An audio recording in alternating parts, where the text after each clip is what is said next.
Hello students, তোমরা যারা জেনপাস Yuji বা জিএনএম এএনএম এর থ্রু ধরো নার্সিং পড়ছো বা প্যারামেডিক্যাল পড়ছো, তাদের অনেক প্রশ্ন থাকে যে পড়ার পর আমি কি করতে পারি, কি ধরনের এক্সাম দেওয়া যেতে পারে, চাকরি পাওয়ার জন্য ধরো কিভাবে অ্যাপ্লাই করব, সরকারি বা বেসরকারি চাকরির এখন স্কোপ কি আছে। তো এই বিষয়গুলো নিয়ে তোমরা যেগুলো জানতে চাও সেগুলো নিয়ে আমি আজকে ডিসকাস করব।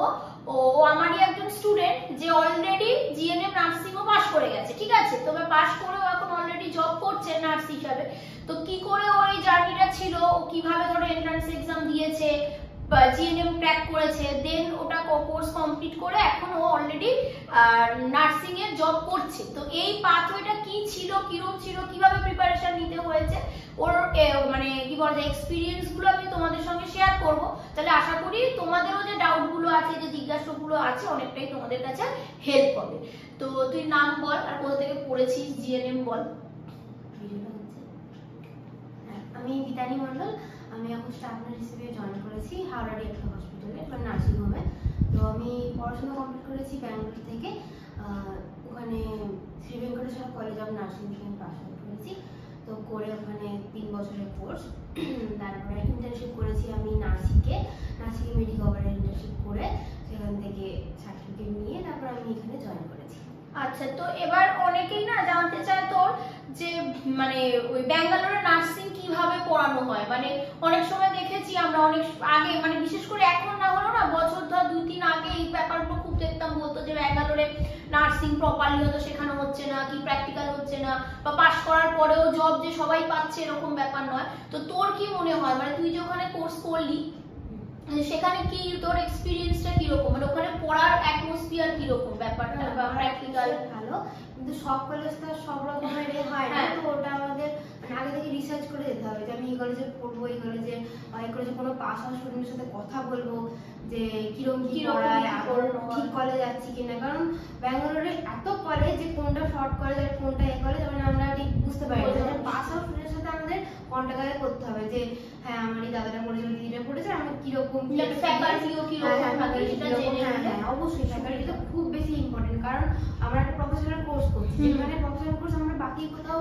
মানে পড়বো না, আমাদের ওখানেই যা নোট দেবে, যা পড়াবে, সবকিছু ওরাই ক্লিয়ার করবে। তো ফ্যাকাল্টিটা খুবই ইম্পর্টেন্ট, ঠিক আছে।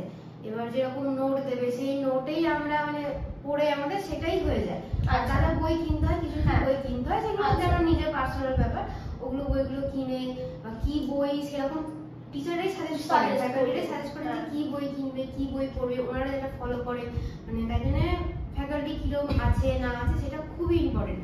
মানে নিজে নিজে পড়লে তো হবে, কিন্তু ফ্যাকাল্টি ছাড়া মানে হেল্পটা পাওয়া যাবে না। তো ওই জন্যই বলছি মানে চেনা পরিচিত যে পড়েছে তাদের থেকে জেনে ঠিকঠাক গাইডেন্স নিয়ে তারা কি বই ফলো করেছে না করেছে সবকিছু জেনেই যাওয়া উচিত। মানে হঠাৎ করে দুম করে একটা কলেজ পছন্দ হলো, চুজ করে এরকম চলে গেল। আর এজেন্টের মানে এজেন্ট নিয়ে তো খুবই মানে এজেন্টের ভরসা তো করাই উচিত না। মানে যেখানে এজেন্ট সেখানে মানে দূরে থাকবে, যে ডাইরেক্ট নিজে থেকে প্রপারলি খোঁজ নিয়ে তারপরে যাওয়া উচিত। এবার খরচের ব্যাপারটা অনেকে জানতে চায়, কিন্তু তুই তো পাস ভর্তি হয়েছিস 2021-এ বোধহয়, 21-এ, এবার ধরো এখন 25 হয়ে গেল, তো অবশ্যই বুঝতেই পারছো তো অ্যামাউন্টটা তো কম বেশি হবেই, বেড়েইছে এখন হয়তো অনেকটা। তো সেই জন্য সেটা মনে হয় এখন কি অ্যামাউন্ট চলছে সেটা তোদের মানে তোমরা যারা ইন ফিউচার পড়বে নিজেদের একবার খোঁজ নিয়ে নেওয়া উচিত। তবে অনেকটা আমি যখন শুরু করেছিলাম তখন আমার 3.5 লাখ মানে অ্যাপ্রক্স 3.5 লাখের মধ্যে হয়েছিল, কিন্তু আমি যখন আমার জুনিয়রদের দেখছি তাদের আস্তে আস্তে বাড়ছে। তো জিএনএম বিএসসি এখানেও যে রেটটা মানে যে ফি স্ট্রাকচারটা আছে এরকম কাছাকাছি চলে এসেছে ব্যাঙ্গালোরে। মানে খরচটা যা কম ছিল সেই ব্যাপারটা ওই জন্যই বাইরে সবাই যেত যে খরচটা এখানে অনেকটা বেশি। তো এখন প্রায় দেখে শুনে যাওয়াটাই বেটার। হ্যাঁ, যে আমরা শুধু যাবো বাইরের দিকে যাবো, সেখানে দেখি একই ফি স্ট্রাকচার হয়, একই রকম হয়, তো এখানে তো তফাৎ কিছু নেই না। তো জেনে শুনে যাওয়াটাই উচিত। আবার কোনো জায়গায় দেখি ফি কম, নিশ্চয়ই সেটা ফ্রড হলেও হতে পারে না, ফ্যাকাল্টি কিরকম আদৌ পড়ায় কিনা নাকি সেই জিনিসগুলো।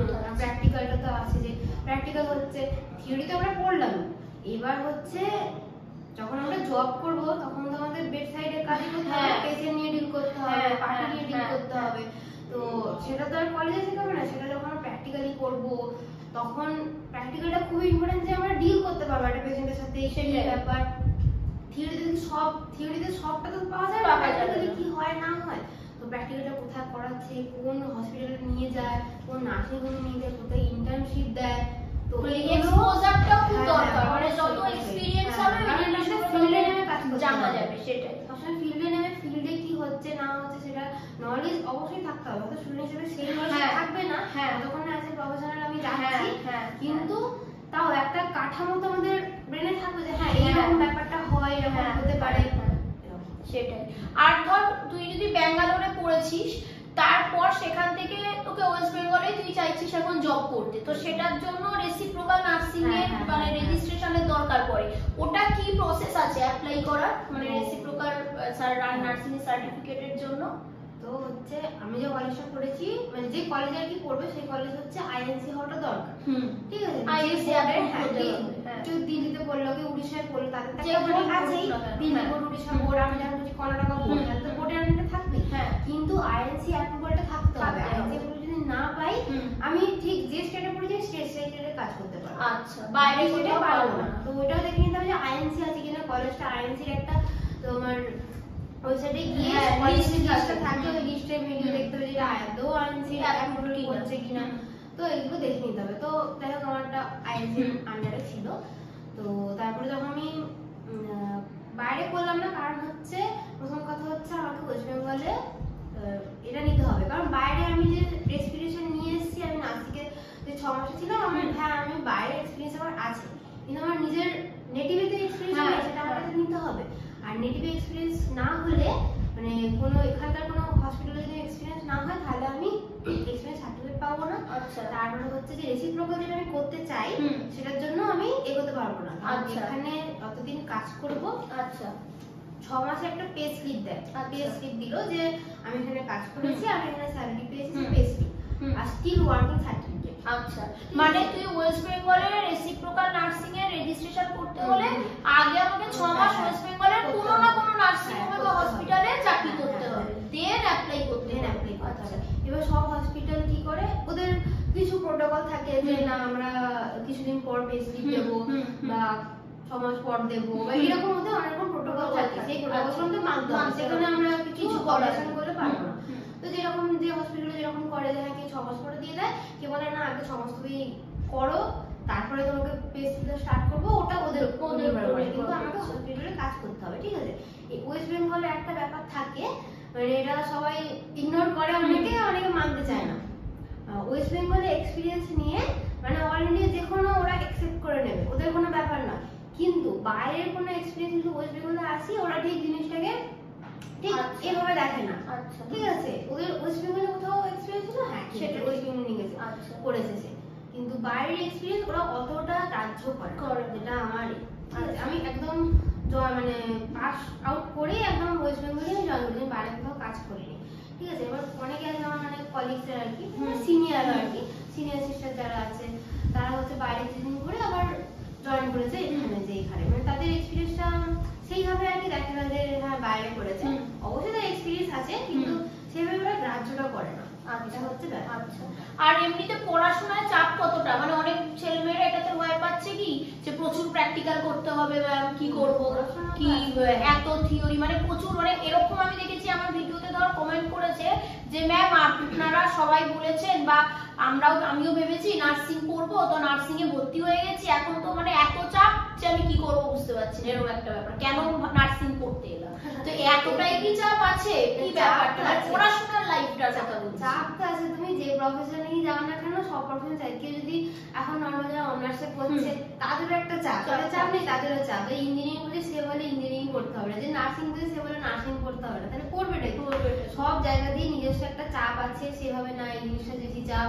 ওর প্রফেশনটা চাপ নেই, মানে লোকের জিনিস দিয়ে কেউ সুখী নেই, এটা হচ্ছে ব্যাপার। ঠিক আছে, কিন্তু যে চাপ সেটা যে ওভারকাম করতে পারবো না, অবশ্যই পারবো, কেন পারবে না, সেই জিনিসটাকে নিয়ে মানে অনেকটা বেশি ফোকাস থাকতে হবে, শুধু যে ভাবে শুধু চাপ, এত চাপ কেন, এত এই প্রফেশন নাই চাপ নেই, এখন যে জব করছি এখানেও অনেক চাপ, ঠিক আছে, বাড়ির তোমার পেশেন্ট নিয়ে ডিল, ওপরে যারা সিনিয়র ইনচার্জ থাকে তাদের ডিল, প্রচুর চাপ থাকে। ঠিক আছে, এখানেও চাপ থাকে, তারপরে কিছু কাজটা সেটা তো নয়, সব জায়গাতেই চাপ থাকে, পড়াশোনাতেও অনেক চাপ, কারণ একটা হচ্ছে নার্সিং একটা নোবেল প্রফেশন, সেখানে একটা চাপ থাকবে না যে সেই প্রফেশনটা ওয়েটটা একটা থাকবে যে কি রকম।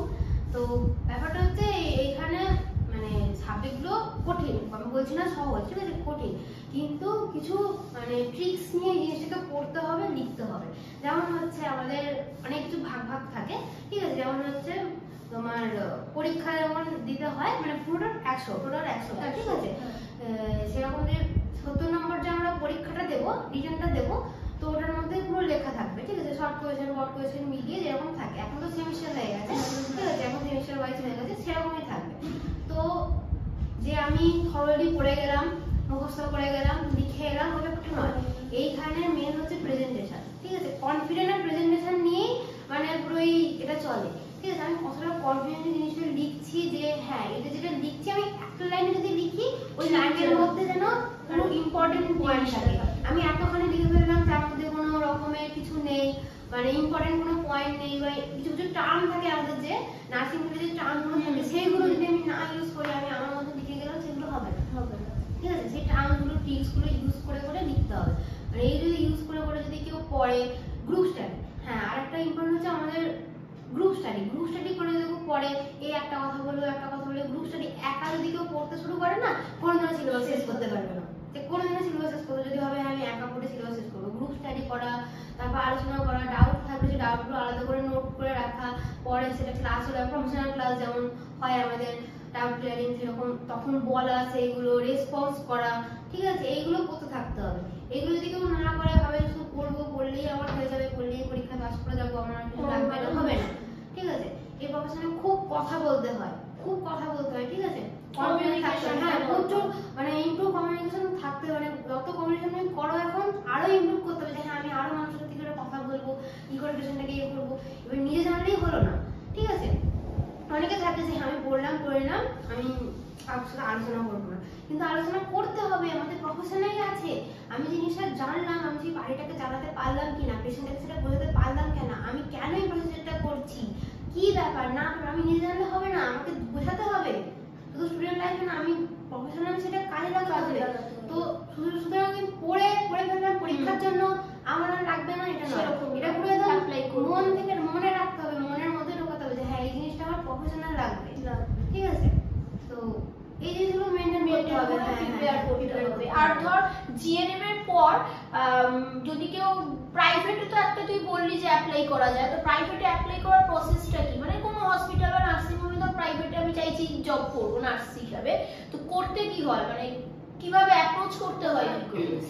সিভি জমা দেবে প্রত্যেকটা হসপিটালে, ফিজিক্যালি যেতে হবে যে এখানে কোনো ভ্যাকেন্সি থাকছে কি, বা ওদের খোঁজ খবর নিতে হবে। কোনো যেমন আমি ধর আমার যদি চেনা পরিচিতি বলে যে এখানে ভ্যাকেন্সি আছে, সেটা জানতে হবে, জেনে তো সিভি এরকম জমা দেবেন যে আমার এরকম কোয়ালিটি আছে, আমি এরকম জায়গায় পাস করেছি, আমি এত নাম্বার নিয়ে পাস করেছি, আমি ইন্টার্নশিপ করেছি, এখানে পোস্টিং করে, যেগুলো বললাম সেগুলো ইম্পর্টেন্ট। কারণ এটা দেখবে না কোথায় পোস্টিং করেছে, যে কোথায় ইন্টার্নশিপ করেছে, কিরকম সে ওয়েবসাইটে কাজ আছে কিনা, তো এগুলো জিজ্ঞাসা করবে। তেরোটা কিছু ইন্টারভিউ নেয়, কিছু হসপিটালে যেমন রিটেন পরীক্ষা হয়, ঠিক আছে, যেমন হচ্ছে তোমার সিকে বিড়লা, আচ্ছা টাটা, এগুলোতে অনেক সময় পরীক্ষা, আচ্ছা মানে সিভি দিলে ওরা তো পরীক্ষা নিয়ে ইন্টারভিউ নিল, তোমার সেই মানে অনেকে মিলে যে ইন্টারভিউটা নেয় না, সেরকম ইন্টারভিউ হলো, কিরকম কনফিডেন্সটা দেখবে, ঠিক আছে। এবার ওইগুলো তো অনেক এক্সপেরিয়েন্সটাও মানে কাজে লাগে, মানে ওরা যদি ধর বেশি এক্সপেরিয়েন্সড লোক দেখে যাকে কাজ করেছে ওদেরকে হয়তো বেশি প্রায়োরিটি দেবে, এটা দেয়। তো এরকম ইন্টারভিউ নেবে, ইন্টারভিউতে খুব বেশি কনফিডেন্স থাকতে হবে, হ্যাঁ ওখানে থেকে কনফিডেন্ট বডি ল্যাঙ্গুয়েজ, মানে ফার্স্টে থাকছে কিরকম রেসপন্স করছে, সে কোয়েশ্চেন কিরকম বলছে, রেসপন্স মানে কথাটা সে কনফিডেন্স, সে উত্তরটা যে দিচ্ছে, সে যদি মানে ভুলও যদি দেয়, যদি সে কনফিডেন্স দিচ্ছে যে হ্যাঁ একজনকে যে কনভিন্স করতে পারছে, এই জিনিসটা হচ্ছে ওরা দেখে, বডি ল্যাঙ্গুয়েজের কনফিডেন্সটা খুব দেখে।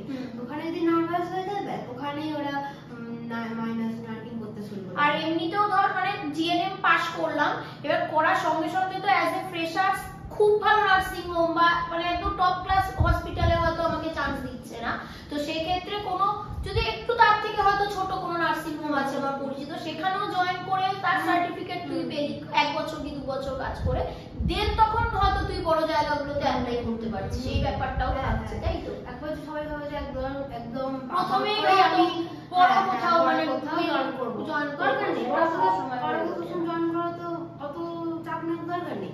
হ্যাঁ, ছোট জায়গা থেকে শিখতে শিখতে দেন এক্সপেরিয়েন্স হলে দেন ওটা অ্যাপ্লাই করাটা মানে পসিবল হয় বা সুবিধা হয়। আর মানে তো গভর্নমেন্টের কি এক্সামস গুলো দেওয়া যায়, তুই যদি ধর জাস্ট জিএনএম পাস করলি, হয়তো বিএসসি তখনও করিসনি, তো তখন কি আর দেন আর ফার্দার কি এক্সাম দিতে পারিস বা তুই কিছু দিচ্ছিস এখন? হ্যাঁ, এখন একটা পরীক্ষার জন্য প্রিপারেশন নিচ্ছি, যেটা আরআরবি, নার্সিং সুপারিনটেন্ডেন্ট। আচ্ছা, ওটার জন্য এখন ফর্ম ফিল আপ করেছি, তো প্রিপারেশন নিয়ে শুরু করছি।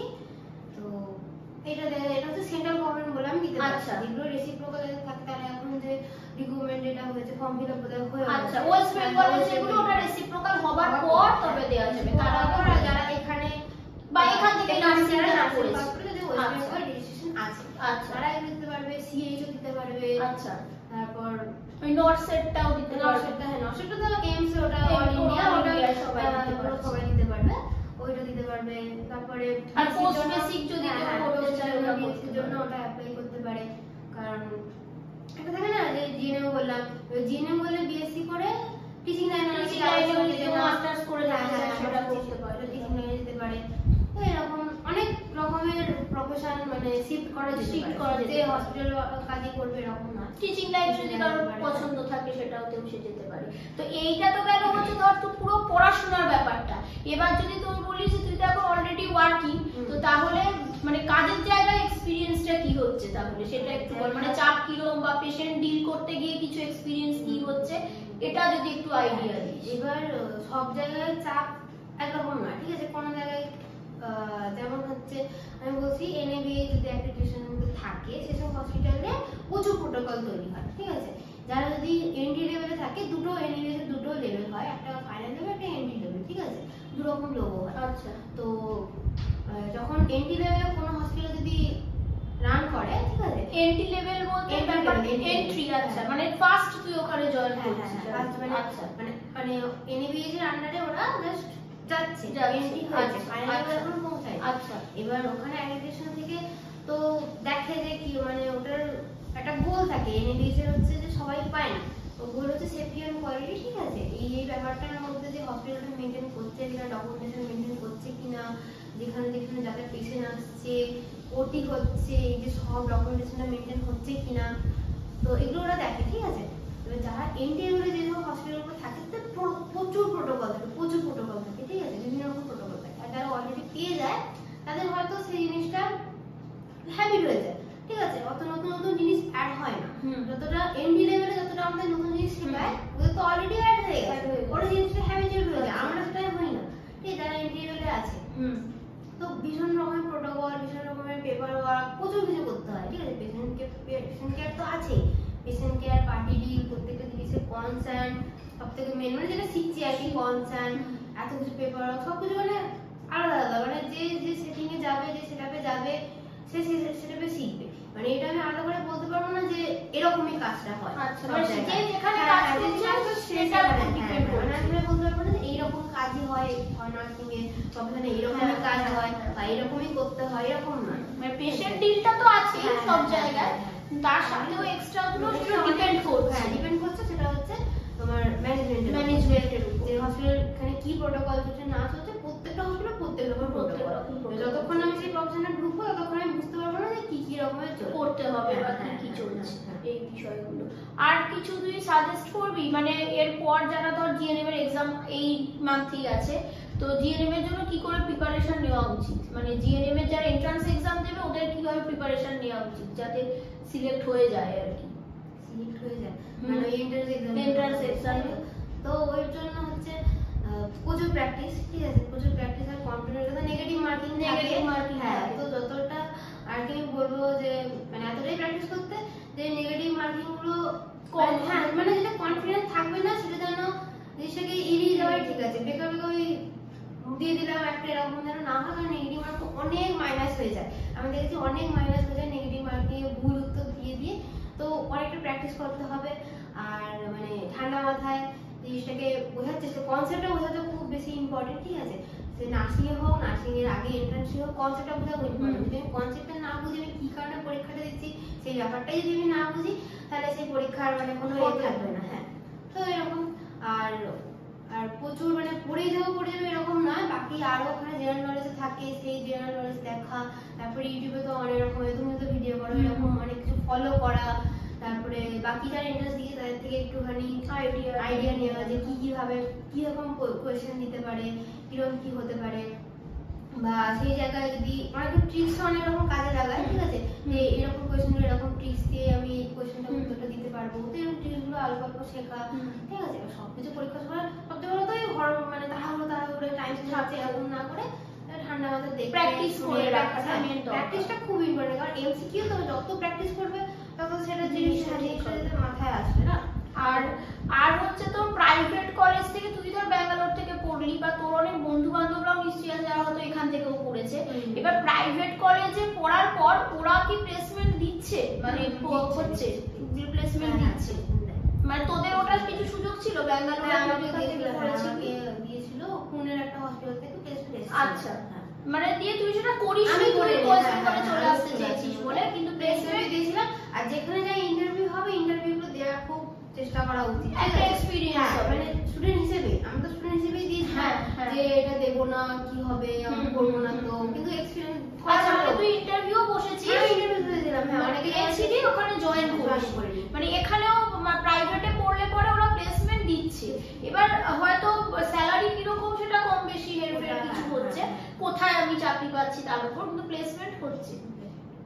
আচ্ছা, আর গভর্নমেন্টের ক্ষেত্রে তো ওরকম কোনো পড়ে ওখান থেকে প্লেসমেন্টের ব্যাপার থাকছে না, আমাকে পড়ে আবার ইন্টারভিউ দিতে হবে প্রাইভেট কোনো কলেজে, আদারওয়াইজ গভর্নমেন্টের জন্য এন্ট্রান্স এক্সাম দিতে হবে। সেটা প্রাইভেট থেকেও তো পড়লেও এন্ট্রান্স দিতে পারবে, গভর্নমেন্ট থেকে পড়লেও। এখন এটা আলাদা হয়ে গেছে, এখন গভর্নমেন্ট থেকে তো এরকম ব্যাপার থাকে না।